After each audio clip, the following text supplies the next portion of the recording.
Hey friends, welcome back to Food Prep Guide. I am out in my garden and I was just about to get ready to clean up these winter sown seedlings, get ready for transplant, kind of see where I am with what I might be lacking, what I need to get from the store or anything like that.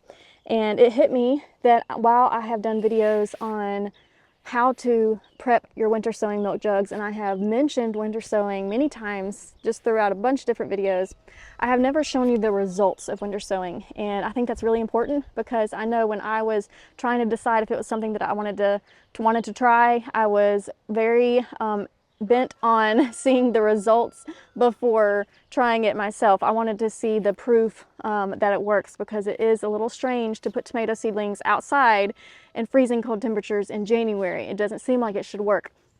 So I wanted to show you the results and take you through what it looks like, what you can expect with winter sown seedlings, because they are different than your traditional seeds that you start indoors. So let me take you on a quick tour of all of these open milk jugs. If you would like help planning a productive garden, scroll down to the description box of this video and click this link for a free garden printable. We calculated quantities for a year's supply of the most common garden vegetables and organized them into a neat chart to help you plan.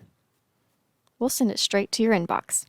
If you're new here, we invite you to subscribe and hit that notification bell so you don't miss any of our upcoming tutorials on gardening and food preservation, food storage, and more. Okay, so let's just start on this side. At the end of this video, I'm going to show you how to transplant something that was broadcasted. And what I mean by broadcasted is just a whole bunch of seeds were sprinkled all throughout the dirt. There was no spacing, nothing like that. And I want to show you how I transplant something like this. Whereas something like this that only has one or two in there, it's pretty obvious how to transplant that. You're just going to, scoop that out from underneath here and transplant it. But I want to show you the method for transplanting a big hunk of seeds like this. Okay, so first, if y'all watched a past video, you know that I lost 95% of my tomato seedlings. That was not winter sowing's fault, that was user error. Once the seedling sprouts in the jug and your temperatures drop below freezing, you need to cover your milk jugs with a sheet or a blanket. And I just had a frost sneak up on me that I just wasn't aware of until it was too late. So what happened is, in each of these milk jugs, I had six to seven tomato seedlings, and as you can see, several of the milk jugs, one survived in this one, two survived in this one, and so on and so forth. So I have started more tomato and pepper seedlings over there. But let's talk about these. These are, I just want to show you basically the proof that winter sowing works. These are sun gold cherry tomatoes, and one thing that is common in winter sowing when you're reading about winter sowing is people are talking about flowers and herbs and native perennials. And that's generally, I think that's probably how winter sowing started. I'm not 100% sure. But over the years, people have been experimenting with even growing like our tropical veggies or heat-loving veggies, I guess I'd just say, like tomatoes and peppers, which I have back there. We'll get to in just a minute. But as you can see, it absolutely works. In fact, I wish I had thought about showing you before I opened it, but these little things were poking through the milk jug hole. So just beautiful seedlings. This one only had one survive. Let's see what this is. Oh, another sun gold cherry tomato. Okay, so at least I have three. Is that two? I don't know, y'all. This might be two right here. Yeah, I think so, because that's a main stem and that's a main stem. So yeah, it looks like I've got four sun gold cherries, tomatoes that survived. That's awesome. But proof that it works for heat-loving veggies. All of these were sown in February, I believe. So here is parsley. And I'll show you how to transplant that in just a minute. Here we have bells of Ireland. This is my first year growing this. I cannot wait. I wish I had my seed packet here so I could show you what that looks like. But just Google a picture of bells of Ireland if you've never grown it before. To me, I mean, they're just gorgeous. Just huge, just big, green, beautiful, like bells that just kind of cascade down. I cannot wait to see these growing in my flower garden. Cannot wait. Okay, let's see what's in here. More parsley and pepper. So let's talk about these pepper plants. So I'm going to be transplanting these within about a week, and conventional wisdom says not to transplant at this size. They're far too small for transplanting. Here's the thing about winter sowing. The seeds start out the seedlings, I guess I should say, they start out smaller than what you would do indoors. So if you were to plant these, grow these pepper seedlings indoors, when it comes time to transplant, they would already be probably 4, 5, 6 inches tall by now. But as you can see, these are only like 3 inches tall. Some are even 2 inches tall. And I know that conventional wisdom says not to transplant something this small because, you know, they won't survive, or they'll be stunted, or just normally just not survive. But I've been doing this for several years and I've never had an issue of transplanting out this small. Yes, I start out with a smaller seedling than what someone who, you know, my neighbor who might go and buy them from the store, but they catch up beautifully. Winter sown seedlings they spend their whole life out somewhat in the elements. Yes, they're in this greenhouse type container, but they are still, they're still exposed to variations in temperature from a very early age, and as well as, you know, rainwater, and it's just, they're very hardy seedlings. So even though these are tiny, they are hardy and they will do just fine in the garden. I've got some Jimmy Nardello, my first time growing these, cannot wait to taste them. Typical California Wonder green bell peppers. Over here I've got some more tomato seedlings. Looks like I've got 2, maybe 3 that survived in here. Those are my San Marzano canning tomatoes. Here I've got more pepper tomatoes that have been eaten down. I'm not 100% sure about this one if it's going to survive, but I'm going to transplant anyway, give it a chance, and we'll see. And if you can see the culprit right there, that's a roly-poly, a pill bug, and people say they do not eat plants, but they absolutely do. They absolutely do. That's exactly what has been in here and has chewed up my seedlings. They don't generally feed on mature plants, but they will feed on seedlings. More pepper plants. These are Marconi Rossi. Some more tomato plants, Cherokee purples. Looks like about 3, maybe 4 survived in this one. So happy about that. Some parsley. This is lovage. Lovage is going to be my celery alternative this year. I have never been able to grow celery. It is so hard for me to grow.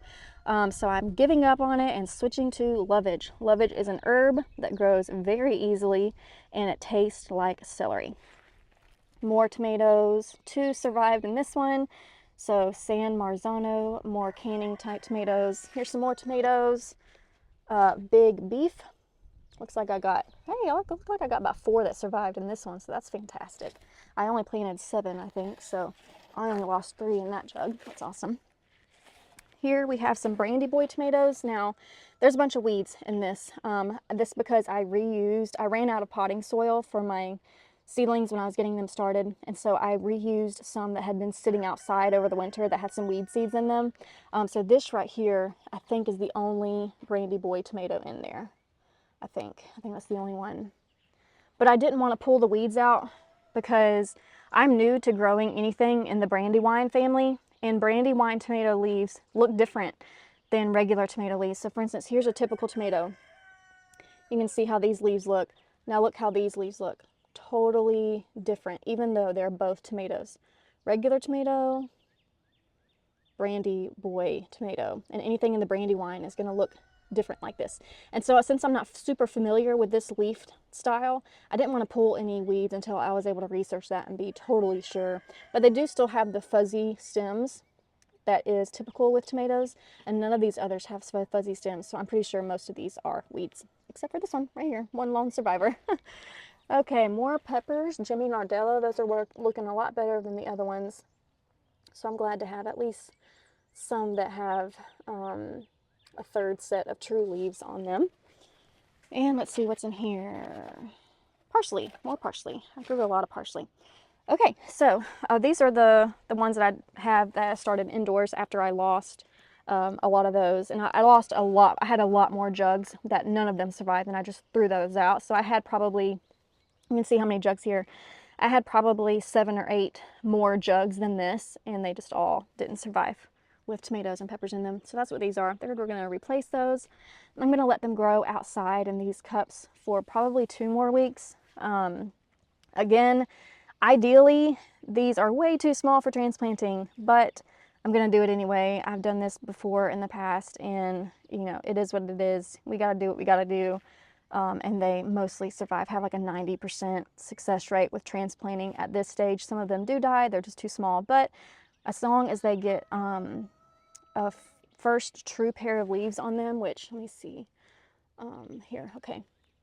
So these right here, those are those baby leaves, and these two leaves popping out right here are their true leaves.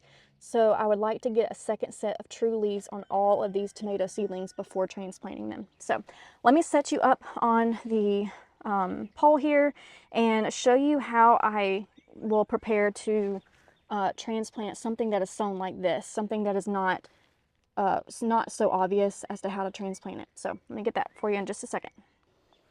Okay, y'all, don't laugh at me, but I just realized that this is not parsley. This is salad burnet. Salad burnet is an herb that tastes like cucumber. The leaves taste like cucumber, so it's really fantastic in salads. When you're waiting for that cucumber harvest to come in, you can garnish it with this salad burnet and still get that yummy cucumber taste. But it's still going to be a fantastic demonstration for how to transplant hunk-a-seed method, or a hunk-a-transplant method. That this is called. So the first step that I do is I take my scissors and I cut a line here, right there at the corner, and I cut a line here at that corner, and basically we're creating a flap that's going to fold down like this. So let me do that real quick.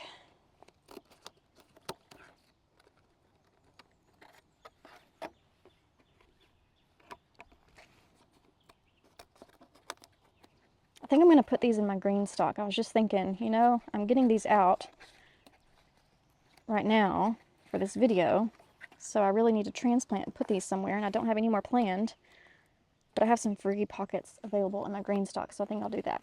Okay, so I've cut these two here, just enough to where I can kind of fold the flap down like that, and it's going to let me be able to get my hand up under here and pull it out in one big chunk, which I'm going to put this down here so I can get it more stabilized, and slide my hand all the way up under there.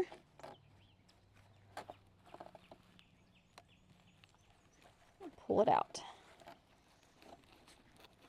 Okay, just like that. Okay, we are out of the milk jug. So now, what I'm gonna do basically is just wiggle my fingers that are up under the dirt right here. I'm gonna wiggle them through and just see where this chunk naturally divides into different segments. We are not going for just one plant. Ooh, that breeze just blew through and it blew that cucumber smell. Wow, we are so strong with cucumbers. The smell of cucumbers, that is. But anyway, we are not going for just one seedling per hunk. We can definitely get a cluster and plant them in clusters, no biggie. This works for anything in the herb family and the flower family and a lot of your native perennials as well. So I'm just going to wiggle my fingers and see where these naturally separate. So here's one piece that's naturally separating. Okay, so I'm going to set this down for now. And I'm going to look and see how many we have in this one. So I've got 1, 2, looks like 3. And that's going to be a good section. That's going to be a good little chunk to put into the ground. So I'm going to set this aside, and this is going to be one plant.